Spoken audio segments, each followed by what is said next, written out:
Bonjour tout le monde, bienvenue pour une nouvelle capsule du projet Deuxième Chance. Et j'ai aujourd'hui l'honneur de vous présenter la belle Christelle Rousseau. Christelle, bienvenue parmi nous. Merci Isabelle de ton invitation. Je suis ravie d'être avec vous. Merci infiniment d'avoir accepté. Christelle, j'aimerais que tu débutes en nous disant quel genre de femme es-tu? Qu'est-ce qui constitue ton univers actuellement? Alors, mon univers, il est en plein renouveau depuis déjà pas mal de mois, mais beaucoup plus amorcé sur cette année 2021, puisque après un burn-out qui m'est arrivé en mai 2019, eh ben, il y a eu tout un travail que l'on va pouvoir un peu aborder tout au long de cette interview. Et aujourd'hui, ben, je me lance vers un nouveau métier que d'être sophrologue. Et d'ici quelques semaines, quelques mois, là, je ne saurais dire. Et je suis heureuse de savoir qu'à 50 ans, tout est possible. Et je me sens une femme épanouie, en reconnexion avec moi-même et d'une très, très grande reconnaissance et gratitude envers beaucoup de personnes. Et Wow. envers la vie surtout. Ah oui, c'est magnifique. Mais dis-moi, ça s'est pas produit du jour au lendemain, cet état de bien-être-là. Il y a 10 ans, qui étais-tu? Ah, j'étais pas dessus, non. Alors, oui et non. C'est-à-dire qu'il y a 10 ans, j'ai eu un merveilleux cadeau que m'a donné la vie. C'est un deuxième enfant, avec bien sûr le conjoint que j'adorais et que j'aime toujours d'ailleurs. Et donc, ce bébé, c'est c'est le deuxième amour de ma vie parce que c'était une chance géniale de vivre ça à 40 ans. Donc, j'ai vécu mon rôle de maman de manière extraordinaire. Et dans la même année, j'ai vécu malheureusement un autre événement personnel qui a été un gros, gros choc émotionnel.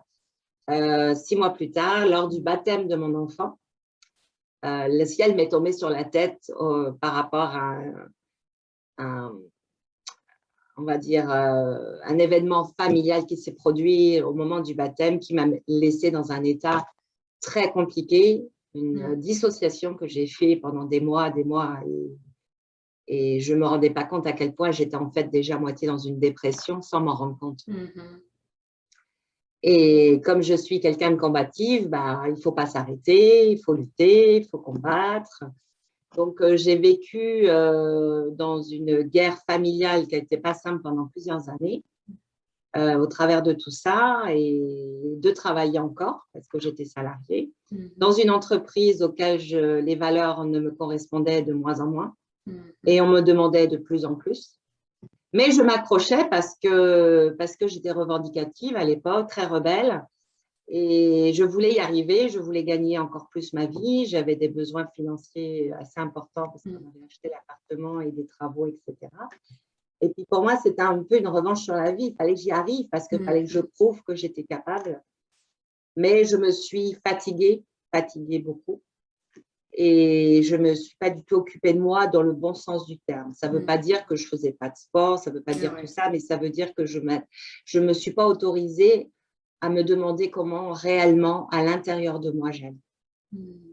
Donc, j'étais une femme qui était devenue des miettes, une femme sans émotion, 8 ans plus tard, cynique, ironique, limite méchante. Si on ne prend pas soin de ça, on va droit vers ce quoi j'ai été, le burn-out. Tout à fait. Et tu n'es pas la seule à avoir vécu un parcours comme ça. À un moment donné, c'est comme si on vit tellement un mal-être intérieur insupportable que ça se reflète à l'extérieur de nous, évidemment. Ah là là, là, je crois que les gens, si 10 ans plus tard, ils me revoient, ils ne me reconnaissent pas. En fait, ils ne me reconnaissent pas parce que moi, je me suis réconciliée avec la petite fille que j'étais, qui était une jolie petite fille, vivante, pleine de vie. À moins de 10 ans, j'étais solaire. Mais j'ai perdu ce côté solaire très, très jeune parce que j'ai eu très, très vite des soucis familiaux. Et ces soucis, en fait, n'ont fait que un peu pourrir mon existence régulièrement parce que je n'ai pas mis le haut là aussi. Parce que je me suis laissée entraîner, embobiner, influencer les croyances et je ne voulais pas être abandonnée. Donc, en fait, là, j'ai eu l'émergence là, grâce au burn-out, c'est toutes mes blessures Alors, on les a toutes, hein, Ben oui. mais après, il y en a certaines plus importantes que d'autres. Mhm. Et d'y mettre le nez dedans. Et là, c'est vrai que ça fait ouh, vais-je y arriver? Alors, alors c'est par petits bouts, je pense qu'on n'y arrive pas tout d'un coup. Hein. Mhm. Et je pense que j'en aurai encore à déblayer, mais en tout cas, il y a eu un énorme travail de fait. Et puis, s'il y a une chose, et là, je le dis parce que j'en ai une telle conscience, c'est d'être enfin sorti du triangle de Karpman. Le triangle infernal de la victime. J'étais Calimero. Toute sa splendeur. Comment ça se fait? Et j'ai été bourreau, j'ai été manipulatrice à mes heures perdues, persécutrice, évidemment. Mais ça, bien sûr, c'est normal que je rende, franchement, avec tout ce qu'on m'a fait. Non, mais je rigole parce qu'il faut rire. Ben oui, tout à fait. Puis quand on est dans ce triangle-là, on s'en rend pas compte, là. Mais c'est pas très du tout. inconscient. C'est terrifiant. C'est même terrifiant. Et je suis très surprise, même aujourd'hui, parce que des thérapeutes, des psychologues, des psychiatres, j'en ai vu. Hein, je ne suis pas restée sans rien faire pendant des années, bien avant mes 40 ans d'ailleurs. Mais je ne comprends pas qu'on n'ait pas mis des mots très vite là-dessus. Et moi, je suis dans un pays que je respecte, mais à la fois, on a quand même la tendance dans ce pays, en France, de penser victime coupable. Et le problème, c'est que ça laisse toujours le mot victime sur les gens. Oh, nous sommes des victimes. Pauvre victime que je suis. Mais non, on est responsable de sa vie.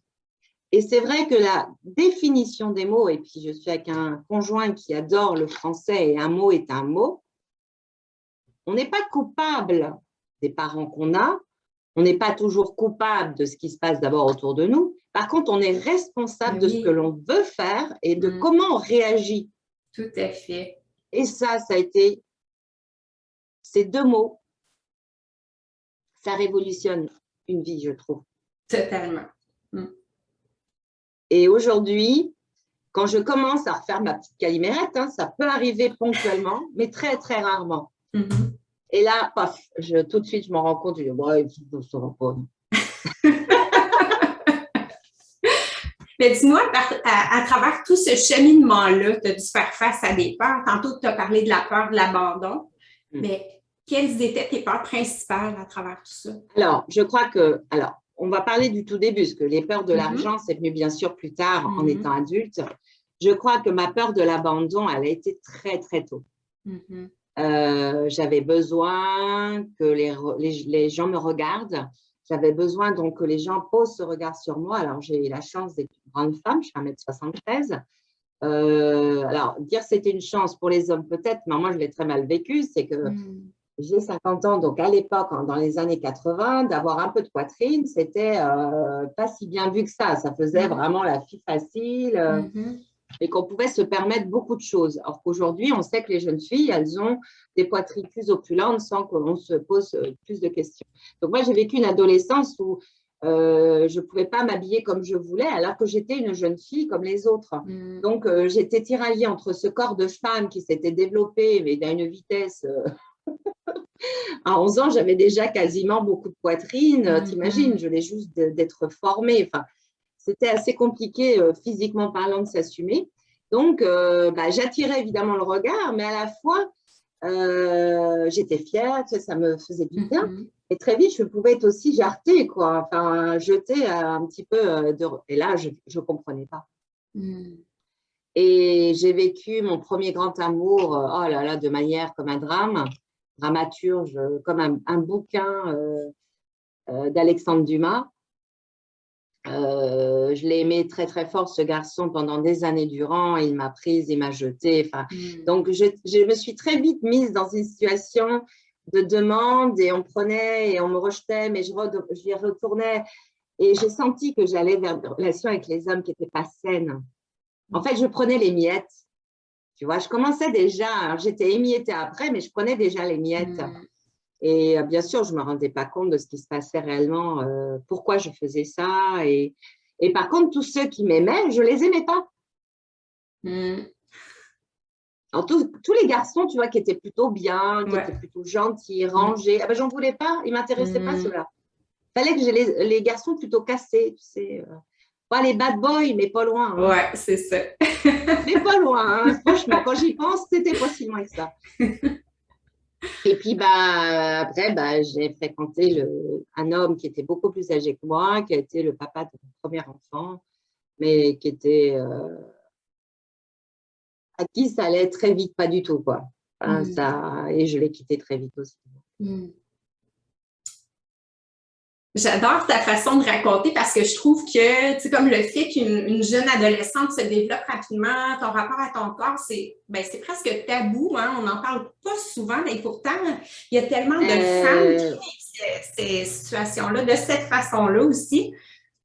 Ben oui, parce que moi, tu te rends compte, là, on est en 2021, j'ai 50 ans, donc mon premier amour, je suis tombée amoureuse à 11 ans. Bien sûr, il ne se passait rien, il ne savait pas que je l'aimais, hein, c'était en secret.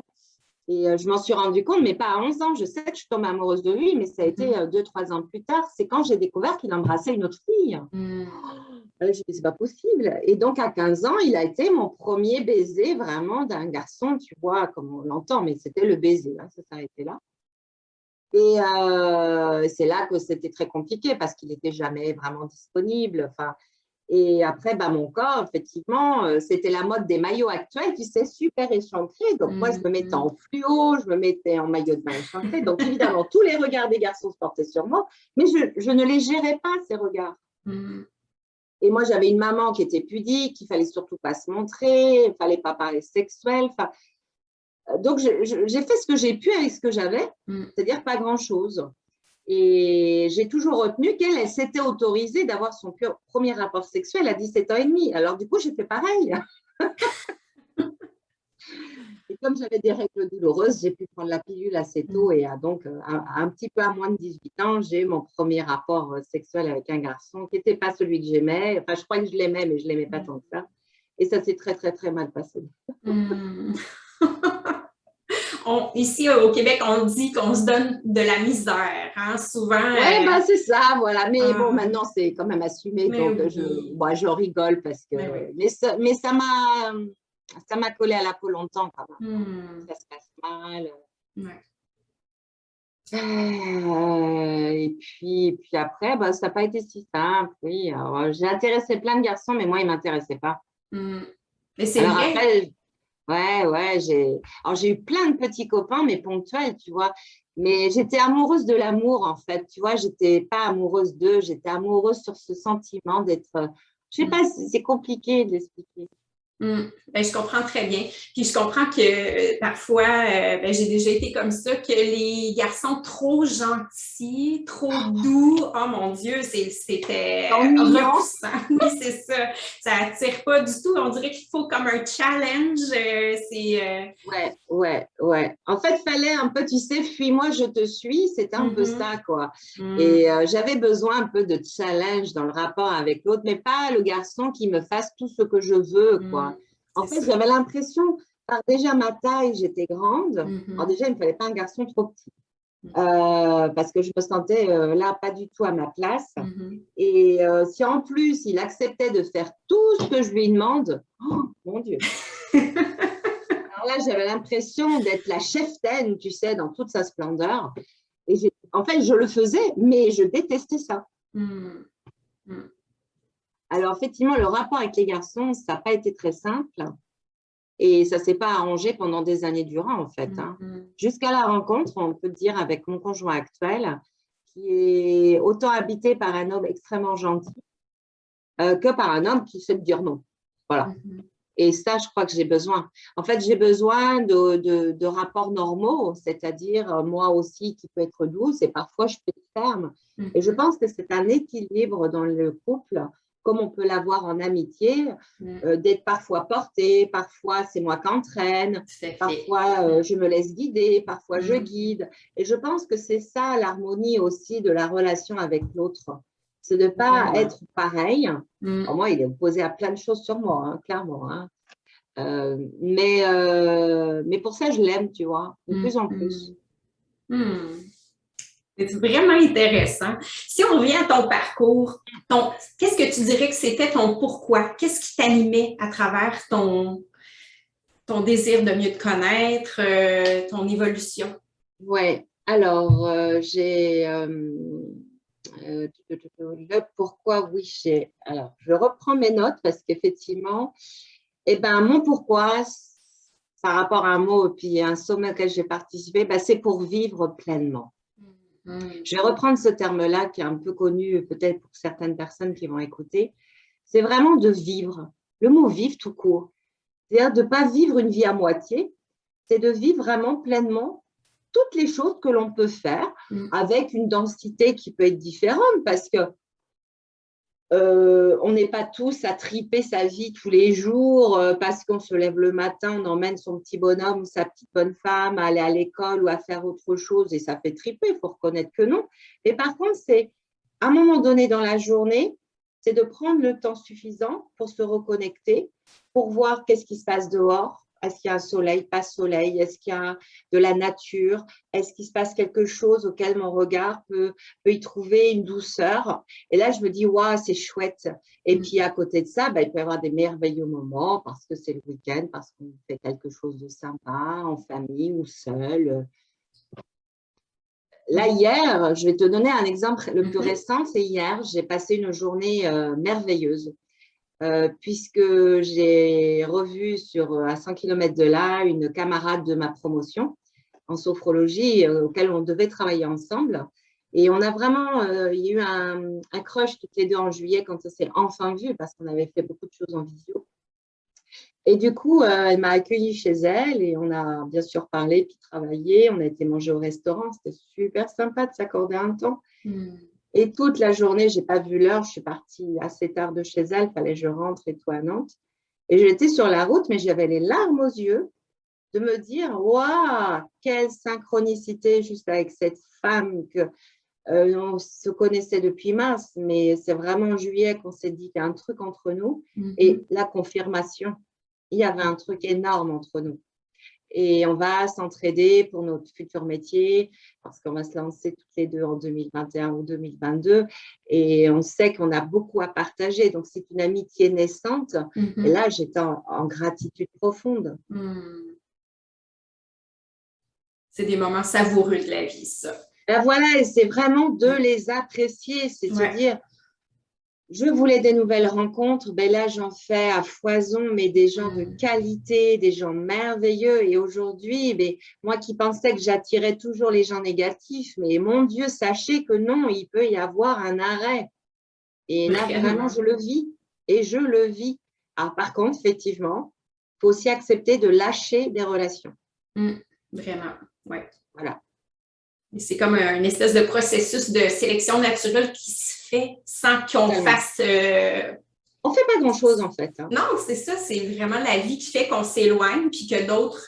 s'éloignent en fait, c'est ce qu'on vibre. Voilà, c'est ça, exactement. Plus on va vibrer, ce que tu vibres actuellement a attiré justement cette nouvelle amie-là. Ah, mais complètement. Puis j'ai senti que c'était presque même pour elle un soulagement, enfin, de m'avoir comme un miroir sur beaucoup de choses qu'elle n'osait pas toujours parler à ses amis. Et là, elle peut en parler comme moi j'en parle, comme là, je te parle tout à l'heure, voilà, de ce qui a pu m'animer aussi, sur quoi je suis revenue, qui m'animait, mais que je n'ai pas osé à cause du regard des autres. Et bien là, aujourd'hui, on peut oser se parler de certaines choses, bien sûr, à qui on ne parle pas tout le temps. On ne peut pas parler de tout à tout le monde. C'est compliqué. Ouais. Maintenant, je n'ai pas peur. Alors, à contrario, je n'ai pas envie de parler de tout à tout le monde, mais par contre, si j'en parle et que quelqu'un a un jugement, alors là, rien à faire. Ben oui, tout à fait. Là, ça me coule au-dessus. Ma prochaine question, je sais que tu as un petit bémol sur le mot que j'ai choisi. Ma question, c'est à quoi attribues-tu ton succès, mais succès pas au niveau professionnel, ton succès au niveau personnel? Là, mon succès, c'est d'avoir été très déterminée et persévérante dans ce souhait vraiment de me sentir heureuse, de me sortir de ce qui m'empêchait de l'être et de m'être autorisée à investir du temps sur moi, de l'argent. On peut en parler parce que C'est pas tabou l'argent, au contraire. On ne peut pas imaginer réussir à sortir de beaucoup, beaucoup, beaucoup de soucis, peu importe à quel niveau, sans forcément investir. Et j'appelle un investissement. J'appelle pas ça une dépense. Parce que moi, tout ce que j'ai fait comme investissement depuis 2 ans et demi, enfin 2 ans, on va dire 2 ans, ça va tellement me servir pour après. Tellement. C'est la qualité de ta vie, hein? Voilà. Entre les gens inspirants, entre les outils, entre des ateliers, des techniques, et puis ce que je vis au quotidien, bah, ça n'a pas de prix. Voilà. Oui, parce que souvent, les investissements sont au niveau matériel. C'est quelque chose de visible, de tangible. Dans ce temps-là, c'est une pulsion, on ose investir, mais quand c'est un investissement au niveau personnel, ça ne paraît pas. C'est plus au niveau du paraître, c'est au niveau de l'être. Mais quand je paye sur une formation en visio, peu importe comment, et que elle est non palpable, clairement, j'ai payé, basta. Par contre, c'est après, c'est tous les jours qu'on voit que l'investissement qu'on a fait sur soi, il est payant. C'est le rapport aux autres qui est meilleur. C'est le rapport à sa famille. Moi, j'ai un renouveau, même si j'ai eu un choc familial et j'ai eu beaucoup de soucis avec mes parents. Aujourd'hui, mes parents, j'ai un profond respect, bien sûr, je l'ai toujours eu, mais je suis à nouveau en amour avec eux. J'ai pardonné, et c'est surtout que même si eux, mon papa, il est dans un renouveau total aussi, mais dans d'autres, encore plein de souffrances parce qu'il est dans sa maladie, donc c'est un peu compliqué. Mais ma maman, je la vois qu'un autre regard. Et si moi, je n'avais pas changé mon regard sur moi, j'aurais toujours une certaine haine et rancœur par rapport à tout ça. Alors qu'aujourd'hui, c'est un regard bienveillant que je leur porte. Donc déjà, ça met des relations très différentes. Il n'y a plus les conflits qu'on a pu avoir il y a encore un an. Je ne vais pas loin dans le temps. Il y a encore un an, j'en étais pas là. Mais il faut accorder du temps. Le temps est vraiment une donnée qui est indispensable. Tout à fait, oui. Quelle est la plus belle chose que la vie t'a enseignée à travers ton parcours? Alors, répète ta question. Quelle est la plus belle chose que la vie t'ait enseignée à travers ton parcours? Qu'est-ce que tu retiens de… Oui. Alors moi, de mon parcours, là, la vie m'a enseigné qu'on avait un chemin à suivre. On en parle souvent, mais on ne comprend pas. Ce chemin, en fait, on l'a depuis longtemps, mais soit on ne veut pas le voir, soit on n'y croit pas, parce qu'on est tellement terrorisé par des croyances qui nous ont empêchés de voir ce qu'on doit voir, du coup, on occulte, en fait.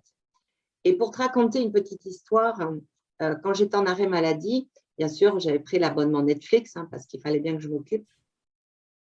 Et j'ai eu la chance de tomber sur une série. Alors, tu vas rire parce que je ne suis pas très religieux, mais alors là, sur l'histoire de Jésus. J'ai dit, mais qu'est-ce que je suis en train de regarder, là, Jésus, mon Dieu. Et à un moment donné, il y a un passage dans un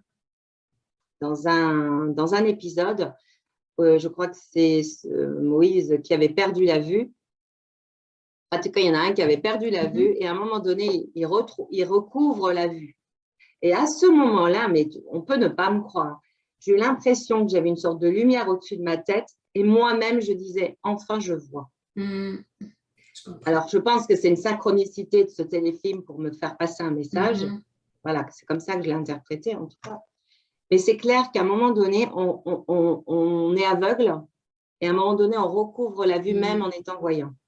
Et moi, c'est ça que j'ai eu quelques mois après mon arrêt, c'est vraiment de réouvrir les yeux différemment. C'était le début. Voilà. Vraiment inspirant. Avais-tu d'autres choses à ajouter?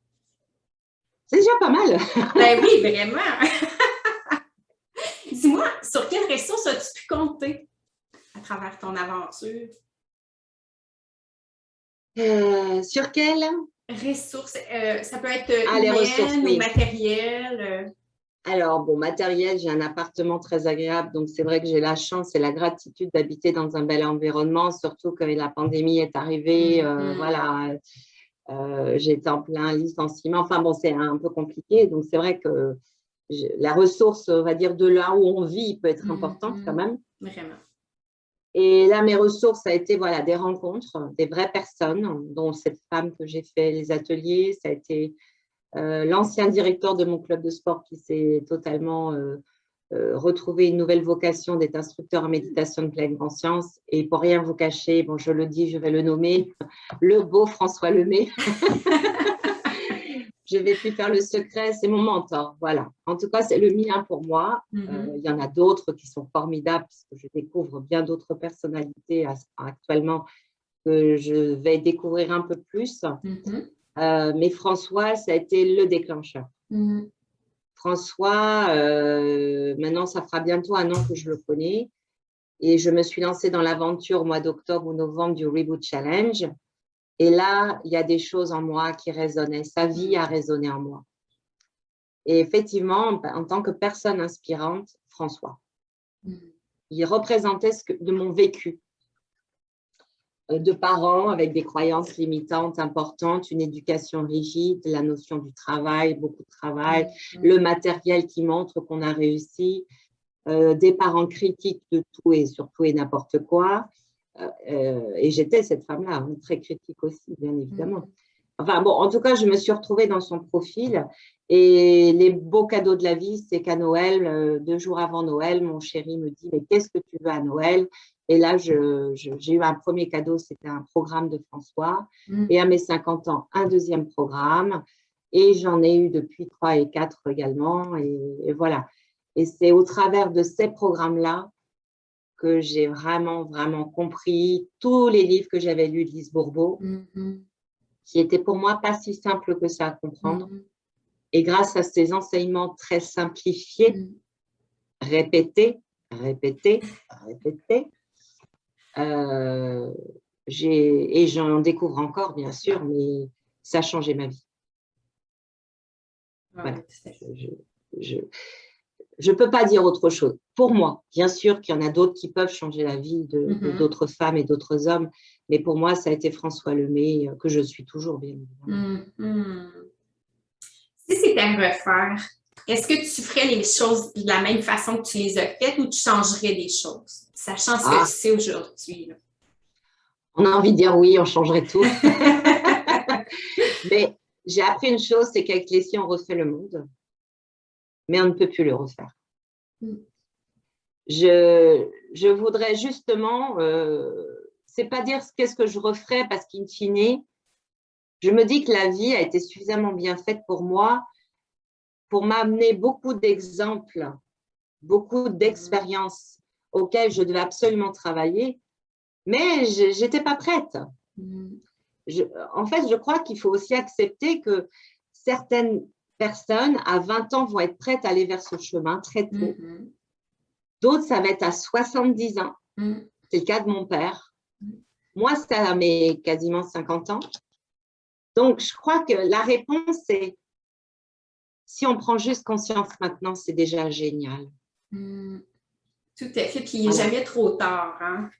Alors voilà, c'est ça. Parce qu'avec Desti, bien sûr, j'ai eu des regrets pendant quelques temps. À quoi ça me sert? En fait, passer son temps à penser au passé, ça veut dire qu'on est encore un peu limite dans la dépression, tu vois. J'ai compris que toutes les inquiétudes du futur, on était dans l'anxiété, ce que j'ai été pendant des années durant, puisque j'étais en des crises d'anxiété aiguë. Donc là, pour moi, tu vois, j'ai plus envie. Tout à fait. J'avais vu une analogie sur Internet qui montrait, c'était vraiment un dessin qui montrait un rétroviseur de voiture. Celui pas le rétroviseur, le pare-brise, il était tout petit, puis le rétroviseur, il était très, très grand. Mais effectivement, de quelle façon on peut avancer de cette façon-là? C'est impossible. Ça paraît simpliste, mais de le voir visuellement, à quel point le pare-brise était minuscule, puis le rétroviseur pour voir derrière, il était immense. Et oui, c'est Mais ça. on peut Donc, moi, pas, on peut aujourd'hui, pas tu vois, avancer. j'ai un tout petit rétroviseur, mais qui me permet de bien voir quand même ce qui se passe, Oui, surtout en c'est voiture. ça. Mais c'est surtout mon pare-brise qui est super transparent pour que je vois l'avenir. Vraiment. Et que je vois l'avenir. Je n'ai pas peur de l'avenir. Mais tu es Et en donc, mesure. Voilà, et d'être surtout plus présente. Tu vois, je suis avec toi, je me sens présente entièrement avec toi.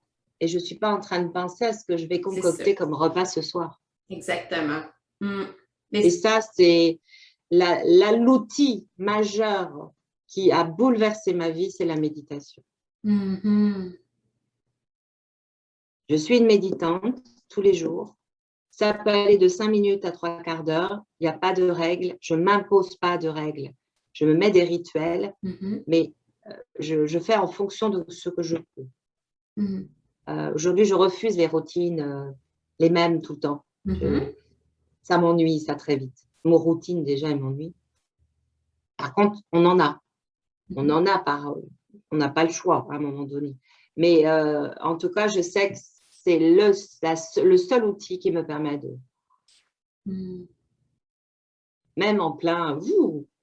Au contraire, c'est à ce moment-là qu'il faut surtout le faire. Tout à fait. C'est plus difficile, mais c'est là que c'est le plus bénéfique. Ah oui, mais là, c'est indispensable parce que si on ne veut pas partir dans ces pensées parasites là, qui nous paralysent, qui peuvent nous faire basculer dans… Moi, je connais trop. Hein, donc, si je vais vers le métier de sophrologue, ce n'est pas pour rien. Hein. C'est que j'ai vécu ce que mes clients vivront. Enfin, beaucoup de choses, en tout cas. Hein. Dépression, burn-out, problème de sommeil, nervosité, anxiété. J'aurais quelques expériences que en tout cas, je peux largement entendre, même si après d'autres, je ne connais pas, bien sûr. Tout à fait. Puis, tu sais, le mot méditation fait peur. On a l'impression que c'est quelque chose d'ardu, mais si on commençait par se concentrer seulement sur notre respiration. Ah, mais savoir respirer. Alors, moi, j'ai appris à respirer grâce au yoga. Le yoga, ça fait 5 ans que j'en fais. Et c'est à ce moment-là que je me suis dit, eh ben, dis donc, mais c'est que ça te fait du bien. Parce qu'avant, pour faire simple, j'y allais donc le vendredi soir à 18h. Bon, c'est toujours à 18h d'ailleurs. Et j'étais en mode bulldog si je ne faisais pas de yoga. C'est-à-dire, je rentrais chez moi, j'avais toute la semaine dans les pattes. Je peux vous dire qu'il fallait pas qu'il y ait un truc. Je fais le yoga. À 19h30, je suis chez moi. Et là, miracle. Mais c'était impressionnant. Cette soirée était merveilleuse. Je ne dis pas que ça ne revenait pas le lendemain, mais la soirée était merveilleuse. Et là, je me dis, il y a un truc. Et grâce au yoga, je me suis reconnectée aussi avec mon corps et j'ai respiré. Et puis, évidemment que je n'ai pas quitté le yoga, j'en fais toujours. Et que la méditation, mais c'est une seconde nature. Enfin, aujourd'hui, je peux m'asseoir sur un banc.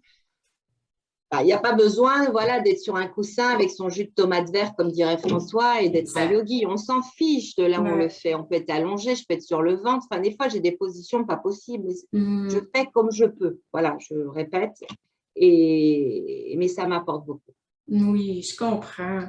On peut même marcher en pleine conscience. Donc... moi, j'adore le faire, ça. Puis pieds nus, c'est encore mieux quand on peut se permettre pieds nus. Là, je le fais à la mer quand je vais y retourner. On peut se fermer les yeux. Je le fais des fois en position d'étoile de mer dans l'eau. Je le fais, mais là, j'essaie juste d'apprécier qu'est-ce que je ressens, le contact avec l'eau et tout.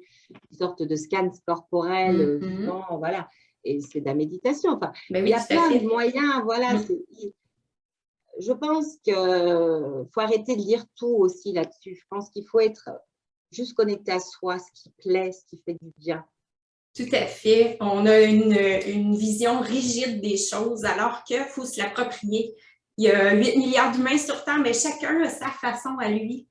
Oui, et puis chacun peut avoir, chacun a son avis. Moi, en fait, les avis là-dessus ne m'intéressent pas vraiment, tu vois. Exact. Je vis, moi, en fait, je me connecte à ce que j'ai envie. Je vais prendre un exemple. On m'avait vraiment conseillé d'acheter Miracle Morning, que je n'ai toujours pas lu et que je ne lirai pas, je crois, parce qu'en fait, il ne m'a pas attirée. Alors, je sais le rituel, peut-être que c'est bien, mais ça ne m'intéresse pas, là, de m'imposer. J'ai l'impression de repartir dans un planning fortifié où si tu fais pas ça, tu n'es pas le bon yogi, tu n'es pas le bon méditant, tu n'es pas la bonne lectrice. Non, moi je lis du développement personnel si je veux. À côté de ça, je vais lire mon livre sur les anges. À côté de ça, j'ai un policier en route. Si je veux faire ma séance de yoga ou pas, de faire du vélo, de la natation. Enfin, tu vois, il n'y a pas de règle. De se sentir bien avec soi, il faut juste se connecter. Tout à fait. Puis j'en viendrai à dire, c'est la liberté d'être soi, tout simplement. Ben voilà, je m'autorise à être ce que je Vraiment, suis. vraiment. Quelle belle conversation, c'est vraiment riche. Oui, mais même pour moi, c'est une première expérience. Donc, je te remercie, Isabelle, parce que j'espère qu'il y en aura d'autres. Mais pour moi, c'est aussi très, très… Je suis en gratitude de pouvoir aussi contribuer à aider par ce que l'on peut vivre, à aider d'autres femmes et d'autres hommes. Et c'est à quoi moi aussi je veux contribuer. Donc, évidemment, je suis touchée. Merci beaucoup, beaucoup. J'aimerais savoir, si jamais tu rencontrais la Christelle d'il y a 10 ans, disons qu'aujourd'hui, je vous mets face à face, qu'est-ce que tu aimerais lui transmettre comme message? Là, le message que je voudrais lui transmettre, c'est aime-toi, accepte-toi et sois moins dur avec toi, moins d'exigence, aie de la bienveillance, parce que j'en avais pas. Je donnais beaucoup d'amour à mon bébé, à mon conjoint, à tout ce que je pouvais, mais je ne m'accordais aucune bienveillance. J'avais un regard dur, je me flagellais, je me critiquais, j'avais des mots horribles envers ma personne, je ne m'aimais pas. Voilà, ça se résume en ça. Donc là, la Christelle d'il y a 10 ans, aime-toi. Tu es une belle personne, tu es la femme, la merveille, voilà, la plus belle merveille du monde qu'aujourd'hui, moi, je ressens et que toutes les femmes devraient ressentir. Mais voilà ce que je lui dirais. Et la Christelle d'il y a 10 ans, qu'est-ce qu'elle te dirait en te voyant toi aujourd'hui? Je suis fière de toi. Je suis fière de toi. Tu es enfin la femme que tu as toujours voulu être sans savoir ce que tu voulais être. C'est ça, en fait. C'est très bien de savoir, on sait ce qu'on ne veut pas, mais moi, j'en étais rendue à un stade où je ne savais plus ce que je voulais. Et là, c'est formidable, c'est bravo, tu t'es reconnecté et là, maintenant, tu peux vivre. Tu es sur le chemin. Vraiment. Voilà ce que je lui dirais. C'est beau. Qu'est-ce que c'est ta philosophie au quotidien? Ma philosophie est d'avoir aucune attente. Vraiment. C'est tout un défi. Alors là, c'est un défi. C'est un défi. Pour moi, c'est un vrai défi parce que j'ai tellement eu de métiers avec des objectifs, avec des attentes, que néanmoins, j'ose m'organiser par une petite planification parce que j'ai besoin quand même d'objectifs à atteindre pour quand même me mettre en action. Alors, je n'appelle pas ça des objectifs compliqués, j'appelle ça de pouvoir être organisé. Voilà, ça met plus l'accent sur l'organisation que sur l'objectif.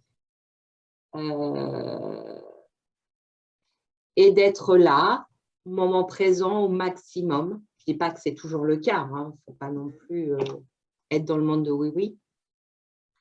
Mais c'est ça ma philosophie. Et puis d'aimer encore mieux les gens qui m'aiment et qui m'entourent. Tantôt, tu as dit que François Lemay avait vraiment… la rencontre avec lui avait vraiment révolutionné ta vie en quelque sorte. Est-ce qu'il y a d'autres outils, des outils ou des mentors sur lesquels tu es tombé au fil des années? Tu dirais soit des livres, des conférences auxquelles tu as assisté, des choses comme ça qui t'ont particulièrement marqué et aidé? Oui. Alors, un autre mentor, bien sûr, dans la même lignée, puisque c'est pas grâce à François Lemay que je le connaissais, mais grâce à un ami de ma région qui m'en avait parlé. qui est très inspirant à bien des égards aussi, que je respecte beaucoup par sa gentillesse profonde, et ça, je suis sûre qu'il l'est. C'est Martin Latulippe. Là, Martin, c'est un homme qui ose, mais comme d'autres, mais lui, ça a été flagrant, surtout avec toute son expérience d'Ironman là, ces derniers temps et tous ses entraînements. Il a osé se montrer pas toujours très beau, il faut dire les choses, et il ose être ce qu'il est. Et ça, je pense qu'on a besoin. Moi, je réalise qu'au travers de ces gens-là, on ose se montrer tel qu'on est. Là, je reconnais que pour être un peu jolie, j'ai rajouté du rouge à lèvres parce que j'y allais quand ça peut être sympa. Mais je n'ai pas fait une beauté du tout magistrale pour venir te rencontrer. Mais je voulais voilà, me sentir moi jolie à l'intérieur. C'est un choix. Par contre, j'aurais pu revenir de mon sport et pas doucher. Je l'aurais fait aussi. Je me dis, je suis ce que je suis et puis ce n'est pas très, très grave. Et ça, j'aime bien. Et là, je découvre d'autres mentors, mais moi, c'est un peu tout frais, tout ça. Par Céline Martinez, j'ai découvert le sommet donc de vivre pleinement. Et du coup, j'ai vraiment un atelier que j'ai hâte d'écouter, c'est celui de Cécilia Amiet, qui me paraît très, très, très inspirante aussi. J'ai adoré Mathieu Boutboul et Paul Pironnet également. Enfin, voilà, toutes ces personnes dont le nom me parle maintenant de plus en plus parce qu'on les voit passer par le net et tout. Et je sens que, voilà, même leur lecture, je lis certains livres. J'aime beaucoup Nicolas Levic. D'ailleurs, j'ai reçu son livre, je vais le lire. C'est vraiment une très belle personne, Nicolas et Sandrine. J'ai assisté à leur sommet en mars. C'était 2 jours, mais extraordinaires que j'ai passé avec eux. Donc, je vois que dans ce monde, alors moi, ce qui me fait du bien, avec cette pandémie qui sévit de tout le monde entier, avec ses rixes, avec ses bagarres, ses polémiques et j'en passe, je me dis juste que sur cette terre, il y a de merveilleuses personnes. Tellement. Rempli de bienveillance. Voilà. Et je pense qu'on est de plus en plus nombreux. Alors moi, je reste convaincue que ce que l'on dégage, c'est aussi le monde que l'on va avoir. Alors, il y a une autre femme que j'adore, que j'ai découvert grâce à François et Martin. Elle était anciennement journaliste. Comment s'appelle-t-elle? Elle a les cheveux un peu comme Karine ça. Champagne. Voilà. Alors, elle, je crois que c'est un modèle, mais en fait, j'ai connecté avec elle, avec sa façon d'être et surtout sur quoi elle croit. Donc, elle est un peu, on peut dire, un peu perchée quand même. Hein. Alors, moi, j'adore. Voilà. J'adore parce qu'elle ose être ce qu'elle est. Vraiment, à 100%.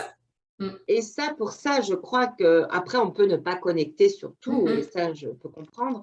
Mais elle ose, on va dire, quand même, dire des choses qui peuvent… Ben, elle le fait avec beaucoup de talent. Donc, j'avoue qu'elle, en termes de femme inspirante, c'est elle.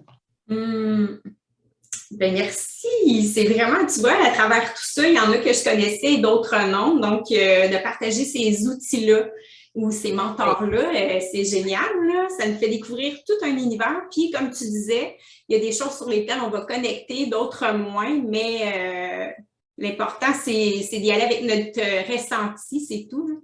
Ben, tout à fait. Puis, il n'y a pas, pour des personnes même que je pense aussi apprécier encore et que je n'ai pas nommées parce que la liste pourrait être longue. Oui, tout à fait. Après, je pense qu'il faut juste, moi, voilà, j'avais un, voire peut-être 2 conseils à formuler. L'écoute active. Ouvre tes oreilles. Prends le temps aux choses. Voilà, 2 choses. Le temps et l'écoute. Parce que c'est par l'écoute qu'on va poser son attention sur quelque chose et d'accepter de prendre le temps de faire les choses. Actuellement, avec la Z, Martin, c'est beaucoup de choses. J'ai un peu stoppé la Z parce que je me suis concentrée à finir les enseignements de François. Je sais que j'ai à finir mes enseignements en sophrologie et j'ai beaucoup de travail, donc je ne peux pas tout faire. Néanmoins, je participe à des choses pour mettre en place des actions pour le net prochainement, Facebook, etc. Donc, je m'attarde. Mais je fais à ma petite sauce et je ne me suis pas mis de pression. Alors, se respecter aussi. Troisième peut-être conseil, se respecter et ne pas penser qu'on est en retard sur quelque chose. Tellement.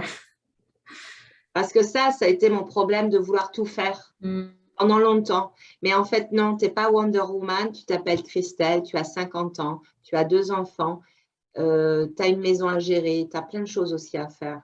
Donc, je m'accorde, la chose moi que je m'accorde, c'est prendre soin de moi, toujours. Non pas égoïstement, mais mon équilibre de vie, ça passe par le sport, ça passe par la méditation, ça passe par les temps partagés avec ma famille. Et voilà, et ça, ce n'est pas du travail, mais ça va contribuer à la réussite de mon travail. Tout à fait. Voilà, si je dois terminer sur cette note. Oh, c'est magnifique. Merci pour ton partage. Ouais, merci Isabelle, c'est super. Puis là, pour terminer, j'aimerais savoir comment tu entrevois ton avenir par rapport à toi-même, par rapport à ce que tu es en train de mettre en place. Ce serait quoi ton plus grand rêve que tu pourrais réaliser à ton avis? Mon plus grand rêve, je veux partager avec toi et je pense qu'on a un peu le même type de rêve, c'est de réussir, moi, à travailler de n'importe où. Donc, le web est un merveilleux outil et que grâce à cette pandémie, nous avons juste découvert l'intérêt de pouvoir travailler en interaction avec le monde entier.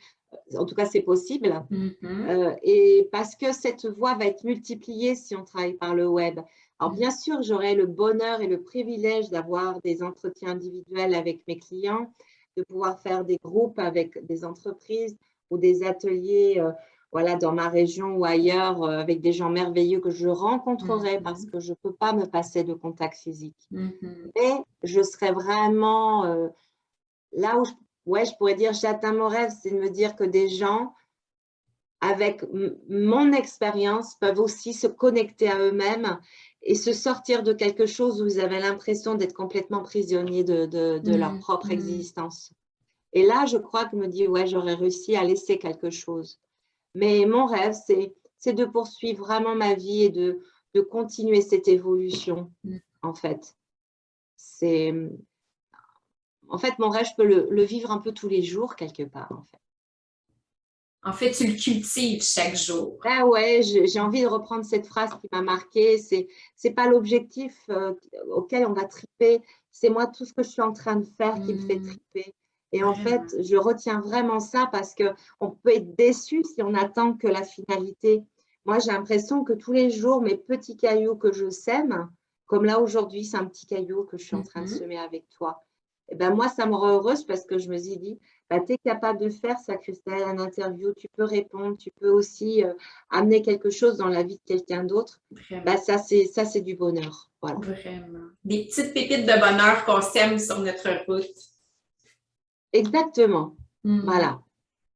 Oh, merci tellement! Quelle belle entrevue! Vraiment! Oui, c'était chouette, c'était super chouette. Merci pour ton authenticité, ton courage de parler de nous comme ça, ouvertement.